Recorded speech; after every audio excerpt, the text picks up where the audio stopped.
What's up YouTube, Dell here from Zephyr, and today I am bringing an update to Time Thief. That's right, this involves the brand new card, Time Thief Power Reserve, which we got in the Megatins of 2023. I'll also show you a 2-card combo at the end that will allow you to utilise that new trap card to its max potential. So before we get started, massive shout out to Chris who helped me put this list together and work through the combo you'll see at the end of the video. So with all of that out of the way, please smash that like button, hit that notification bell and subscribe. If you want to see a dedicated combo video for this deck, then getting a video above 50 likes in the first 24 hours will unlock that for you. So we start off with our 2 core cards, one of them being Winder and the other one being Regulator. Now Regulator, all it needed to be was a quick effect and it would make life a little bit easier. Unfortunately, it's not a quick effect, so Regulator is the one that if you control no other monsters, you get to tribute this card to special summon 2 Time Thief monsters with different names from the deck. Now all the Time Thief cards, or most of the Time Thief cards, will have a effect, and then they'll have an effect by detaching a material from an XYZ from somewhere you can special summon it. Winder is you can detach from the field and special summon it from the hand. If it is normal or special, you get to search out any Time Thief card, which is incredibly important and powerful. And then Regulator already has its tribute effect, and then it also has when an XYZ monster you control is destroyed by battle while this is in the graveyard, you get to special summon it, but you banish it when it leaves the field. We are then playing 2 Adjuster. Now this one's a bit of a pain in the backside because it's one or the other effect per turn, and both of the effects are really good. So this is the other card you'd usually be summoning off of Regulator, because this one lets you send a Time Thief card from your deck to the graveyard, meaning you're going to Foolish Burial the Beazle Ship, because this one has the effect in graveyard to detach material from an XYZ you control and summon it back.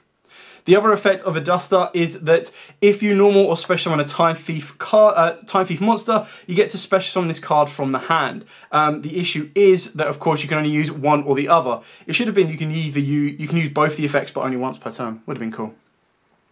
The other one that we play is the Chronocoder. Now this is what's going to be summoned off of the new trap card. For the pure fact, it's like the only machine that has a relative effect that can bring itself back from the graveyard as well. So during your opponent's battle phase, you get a quick effect to tribute this card. The next battle damage you take from an opponent's monster's attack this turn is inflicted to your opponent instead. If a face-up XYZ monster you control leaves the field via card effect, hello Yugioh, you get to special on this card back, but banish it when it leaves the field. We are then playing a small Raid Raptor engine, so we're playing the 1 Mimicry, the 1 Raider's Wing, the 1 Lanius, and of course the 1 Strangle Lanius. So you've got Singing Lanius, Strangle Lanius. The reason we're playing these is these are just free level 4 extenders in a sense, and they're all searchable through generic rank 4s that you play in your extra deck. The only one that gives you an issue is Lanius because it locks you into darks, but even then your Time Thieves are all dark, so it's not the end of the world. Your Raider's Wing is also very important because when you use it, you're usually making it as a material for Redoer, which means Redoer can't be targeted, which means there is no longer a draw phase in perm to stop it attaching the top card of your opponent's deck, which is really important. Following on with the theme, we're also playing the Phantom Knight engine. So we play a very minimum one. Obviously the Boots is the extender, but the idea is that Cloak can get you to said extender, and then of course Boots can banish to give you a Fog Blade or a counter trap, which I'll show you towards the end as well. Then your generic extenders of Mothman, just because it's a level 4 and the draw and discard isn't that bad. If you wanted to play more extenders of the deck, I've kind of gone with a balance of being able to play HandTraps, while also, so it's not just like, okay, cool, Regulator, pass, lose. It's more so Regulator, okay, can I go a little bit further? No, fine, I'll control you with the remaining 4 cards in my hand. Regulator being a 1-card combo is really important, but it is also a very big choke point. Then the final monster we are playing, bar the HandTraps, is Furion King Regulus. And the reason I quite like this, considering it's just had a reprint in the tin, so it's a little bit cheaper to get to, but it also gives you that ability to attach any of your machine Time Thieves from the graveyard. So obviously you're going to have your Chronocoder, as long as you don't banish it, mainly your Regulator. And it's one of the ones where if you open it up, you can protect your plays nice and early. Even if you go and search it off the back of your Merrymaker into a Sargus, it can give you more interruption, because then you can use Time Thief's effect, pop a card. That just gives you so much more to play around with. So the one thing that this deck did used to have was it used to be able to abuse the Gamma package, because Regulator tributed itself, and then if they try to Ash you, you could Gamma them and then gain more advantage from that. Unfortunately, without that, we are now playing the Crossout package. this entirely up to you. This can become more board breakers, it can become more extenders. The extenders you're going to be looking for would be like Ready Fusion and Instant Fusion, so you could probably go for a Millenniumize Restrict, or you could go for just a generic level 4 extender, so that should your opponent stop your regulator play, you still have a way to make an XYZ and continue to go. It's entirely up to you on what type of route you want to take with this deck, but what I did like about the Crossout Designator package, because your main 1-card combo is susceptible to so many cool hand traps, or so many like main hand traps of the format, it gave you that ability to not only utilize the hand traps yourself, but also be able to stop as loads of options as you wanted to. Now, another option you could consider is Nibiru. So if your locals does not run any of these specifically, like maybe if more people are siding these and some people are actually maining Nibiru, then of course you can put Nibiru in the main, and that becomes a very good board breaker for yourself, and you have a way to protect from it on top of that. Then for the board breakers themselves, I am playing Forbidden Droplet. This is kind of like the board breaker of the format for me anyway. I know a lot of people like to play Dark World and no more, which is absolutely fine, but I quite like the fact that Droplet can be used going first or second, which is really, really important and makes the difference. Then for the other spells, we are playing 2 Time Thief Startup. So 1 copy of this you're going to be attaching to your Redoer off of the back of Perpetua. And the idea you're going to be doing that is because, annoyingly, the trap card needs you to have a Time Thief monster, or technically an XYZ monster, with a spell and a trap, which is really annoying. It should have been like with a spell or a trap as material, not both. You can still also use the second effect of the startup, but the issue with this is it means you need to attach 3 Time Thief monsters with different types. So you have to have a Time Thief spell, Time Thief trap, and a Time Thief monster, and the only other Time Thief trap you're going to have in your graveyard will probably be the Retrograde, because you're going to be banishing the reserve, and of course the only other spell you're going to have is Hack. Now you can play the other Time Thief trap card, but it's like Flyback. That is also a really kind of cool option because it does allow you to attach from the deck. I haven't got it in this particular build because I wanted to keep this as a 40 card flat, but it's entirely up to you if you wanted to add it in very easily. We are then playing the 1 Rank Up Magic Soul Shave. Now this is one of the ones that you can search off of your Raid Raptor Link 2, and it gives you the ability to add an infinity to your board to give you another form of negation and protection from stuff like Dusters, Lightning Storms, and Evenlies. The final one is Cool By, because like I said, you want to stop your hand traps where at all possible. Then for the Time Thief trap cards, we are playing the 1 Retrograde and the 1 Reserve. Now, obviously in the combo, I'll show you where you choose to search this instead of Retrograde, because the idea is to show you how you can utilize this card to its max potential. And what this really gives you is, yes, okay, it won't give you a way to stop Evenly, Lightning Storm, or Duster, but it will give you the way to get into a free negate Appaloosa and then a non-target banish from the graveyard, while the possibility of drawing 1, if not 2 cards from your Time Thief Redoer as well. Then for the Phantom Knight / Raid Raptor cards, we are playing the 1 Phantom Knight's Claw, 1 Fogblade, and 1 Brigadine.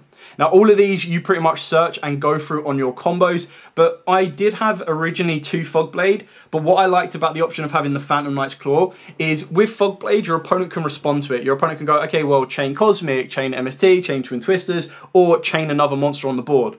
Whereas if I flip the Phantom Knights of Claw, yes, it only stops monster effects, which is the disappointing part about that compared to the Retrograde. But the idea of the Claw is it allows you to go, all right, okay, cool, stop that chain, nothing's more protecting it. The card I want to negate is getting negated and it is getting destroyed, unless they're playing Judgment and this is like a future turn. But the chances are you're going to be going for this. You still have the option to go for Fogblade if you want to, so you're playing the best of both, and you're trying to minimize your brick where it's all possible, which is a little bit tricky because you do play a couple of one-offs that you don't want to see. The only one of the Raid Raptors you don't want to see in your hand is the Mimicry, because you want to be summoning this from the deck off of your Link 2 Raid Raptor. So that's it for the main deck. Moving on to the extra deck. Of course, we are going to be rocking 2 Time Thief Reader. This is your most important XYZ for the Time Thief archetype. And then the 1 Perpetua. Now, the best thing about Perpetua is she doesn't actually need to detach to attach a material from the deck, which is really important because you will utilize stuff like Raider's Wing, Beazle Ship, and everything else to detach materials from her to summon them out. And then you'll use her as link fodder later on once you've given your Redoer the spell or the trap that it might be missing. We've then got 2 Force Tricks. Now, obviously, the first one you'll see in the combo at the end. The second one is used if you go for the 1-card combo that gets you into infinity, because you actually use Force Tricks effect twice. And what you're doing is your routes are you have a combo line that will get you into infinity, plus Bardiche, plus 1 or 2 Fog Blades or a Fog Blade and a counter trap, but you'll be paying 4,000 life points. The other route is you don't pay 4,000 life points, but you end up with 1 Fog Blade or the counter trap, plus the reverse and a draw or 2 draws off of Redoer. Then of course we've got Baguska. If you just get hand trapped to death and you can't stop it, but you're still able to make a Baguska, that will allow you to control the game state a little bit more. Merrymaker into Sargus. Now obviously this can very easily be the Chuckanine and Borbo for easy Zeus access, and then it means you don't have to play Regulus in the main deck. But I quite like the idea of being able to make Merrymaker and then go into Sargus, search out Regulus. And the best thing about this is going second. Sargus also gives you the ability to pop a card when you activate detach from an XYZ. So that's really kind of cool. So if as long as the material is detached from a monster on the field, except during damage step, you get the target card on the field and destroy it. Or return it to the hand, so either or. The idea is that if you can get to your board, you can end up your board with like a Sargus, a Regulus, and then a Redoer, and you'll be able to, hopefully, non-target bounce a card, target bounce a card, and then you've got an Omninegate as well. Not to mention, if you're going into Zeus, you can go Merrymaker into Sargus, Sargus attack, go into Zeus. Zeus is then going to have a decent amount of materials. You can activate Zeus, clear the board, and then you can activate the Regulus. So you've got protection. So you can then use Regulus's effect to negate during the next turn, and then Zeus. So you're protecting everything you've got. Speaking of Zeus, there he is. The one, Cyber Dragon Infinity. Obviously, we talked about how you work with this. So your Shave Force brings back a 4 Strix from the graveyard, and then you rank on top into Infinity. Which I'll show you in the dedicated combo video if we get this video to 50 likes, just because then it shows me that you guys want to see more, and I'll be more than happy to put the time to do those videos for you. And then for the Link monsters, of course, we've got the 1 Y-Strix, the 1 IP, the 1 Unicorn, the 1 Bardiche. Like, I really like any deck that I can utilize Bardiche in. I think it's a crazy good card. And I think it's a fair card because it does make you, like, you have to run cards you don't always want to see in your hand when you've got, like, unless you're playing pure PK. So that's really kind of cool. And then Appaloosa. So you can see that that is a little bit more defensive. It can still go second because it does have like extenders if you open up the Brigadine. It's also got the droplets, it's got the imperms, the drolls, and the ashes. So it can kind of chip away at your opponent if you do have to go second. But you do have creative freedom to go, right, well, I want to make my Virgin OTK build, which means you'll take out some of the defensive options here and go a bit more aggressive. And that's where your XYZ Rebellion Dragons come into play and everything else. So that's it for the main profile. What I will now do is I'll reset the board state, shuffle up, and then I'll show you the 2-card combo that utilizes the brand new card in the form of the Time Thief, there you go, Time Thief Reserve. So this is a 2-card combo, and as mentioned in the profile, we're going to be focusing on how this combo can help you utilize the full power of the Time Thief Power Reserve. Now, as the combo goes, we'll also talk you through other alternatives that you can make if you want to go down a different direction. And you also need to remember that the 1-card regulator can lead you into a very powerful board on its own. And that could be down a different road, which is a Cyber Dragon Infinity, which you would have paid half your life points to make, plus 2 Fog Blades and some other cards as well. Whereas in this combo, what you're doing is you're sacrificing that half life points that you would have paid and a Fog Blade to get the option of a counter trap and the ability to non-target banish a card, draw a card, and get into a free negate Appaloosa. Enough talking, let's get into the combo. So Regulator is obviously your core card for the Time Thieves, and then Winder is pretty much any extender. If you are playing any of the dangers like Mothman, then of course it can be that, but then the hand turns into like a 3-card combo as well. So you're going to start off by normal summoning your Regulator, you're going to tribute it off and just hope and pray your opponent cannot stop it, because unfortunately, without being able to play the Gamma package in this deck as we used to be able to do, you have very little protection for this card. So, off of the Regulator, you're going to want to summon your Time Thief Winder from the deck, and you're going to want to summon your Adjuster. Now, both of these effects are going to trigger, so you're going to be able to use your Winder's effect and your Adjuster. Now, again, both of these are massively susceptible to Ash Blossom, which is something you do need to be aware of. So you could, if you wanted to, and protect the plays as much as possible, go for a Crossout Designator engine in the deck, but really does come down to the local environment. So what you're going to do here is you're going to resolve the Adjuster by sending the Beazle ship from deck to graveyard, and then you're going to resolve the Winder to add you your reserve. Now you can, if you want to, go down a different route, also add yourself the Retrograde. It's entirely up to you. Obviously the Retrograde is going to be a bit more protective against stuff like Evenly Matched, Lightning Storm, Harpy's Feather Duster, you name it. But like I said, this combo is what we're going to try to highlight with the Power Reserve. So once you've done all of this, we're going to add the Power Reserve. We've got Winder in the hand. You're going to overlay the Adjuster and the Winder, and you're going to go into your Raid Raptor 4 Strix. You're then going to use Fortrix's effect to detach a material. Doesn't matter which one you detach. And this is then going to allow you to add your Singing Lanius. Now, instead of adding your Singing Lanius, you can also add your Raider's Wing as well. Basically, the Raid Raptors in this deck are going to count as extenders for the board. You're then going to use the Beazle Ship effect in the graveyard to detach material from your Fortrix to summon itself back, and then you're going to be able to special summon down the Lanius.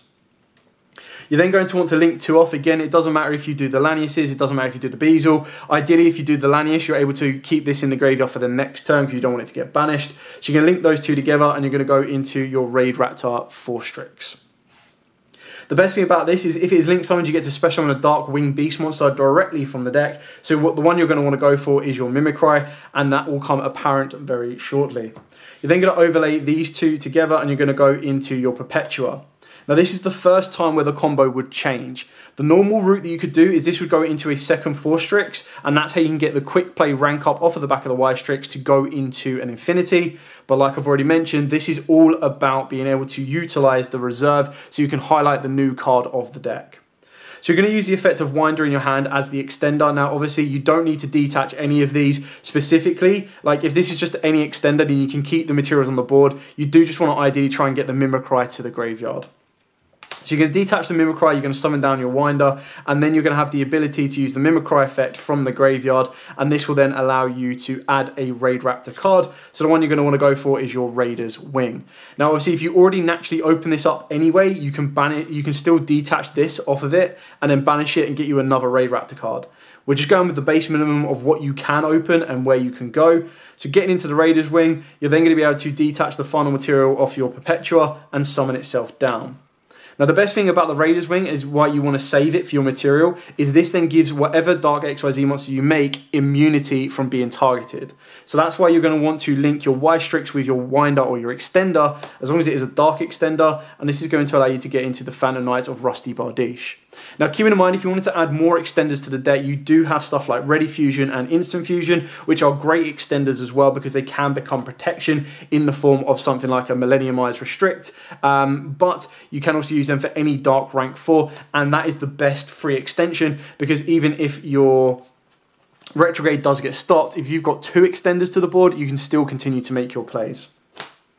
So at this exact position here, what you want to do is you want to use Bardiche's effect, and you want to send your Ancient Cloak from deck to the graveyard, and then set 1 from the board. So if you've got an additional extender, you can actually bypass the Phantom Knights of Shade Brigandine and set any other Phantom Knights monster, any other Phantom Knights card, which could very easily be the Knight's Claw or a Fogblade as well.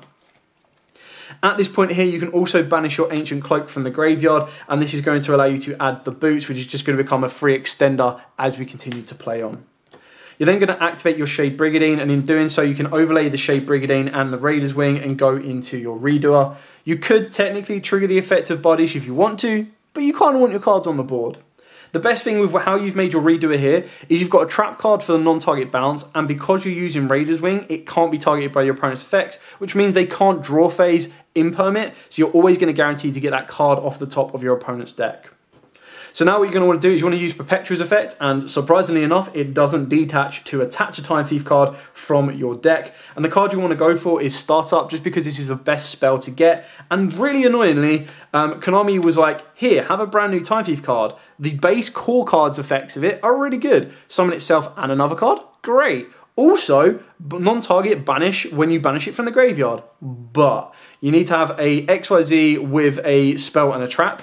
Annoying, and you also then need to be able to you can't activate it the turn it's set. So it's like, okay, you want to make me work for this, that's exactly how we're going to do. So Perpetua attaches the trap, and if at any point you need to detach material from Redoer, always make sure it's the monster one. If you feel your opponent is playing a deck like Runic, you could gamble early doors and detach the spell card off of this to draw an additional card. Keeping in mind as well that your hand at current will still have 5 cards because you'll have your 3 original cards from the start of the turn as well. So as this currently stands, you've got everything you need. So now you can special summon down your Silent Boots, and you can link off the Perpetua and your Silent Boot. If you really wanted to, you could keep Perpetua on the board. So you could draw a card and then use Perpetua's effect to attach a spell during your opponent's turn, and then draw again, or just make sure you're set up for your reverse. But these are just going to show you how far you can go. So by linking these two together, of course, you're going to go into an IP Masquerena, and then you're going to be able to use the Boots effect to banish it from the graveyard to either set yourself a Fog Blade, which is a nice target negate, and then they can't be attacked. And sometimes this actually comes up by targeting your own stuff, because then they can't attack it or clear it off the board as easy as you want to. Or you can go for a counter trap. The only issue with the counter trap is it's only for monster effects, and we're going to get that with our Appaloosa anyway, so the Fog Blade can actually be a very nice alternative option.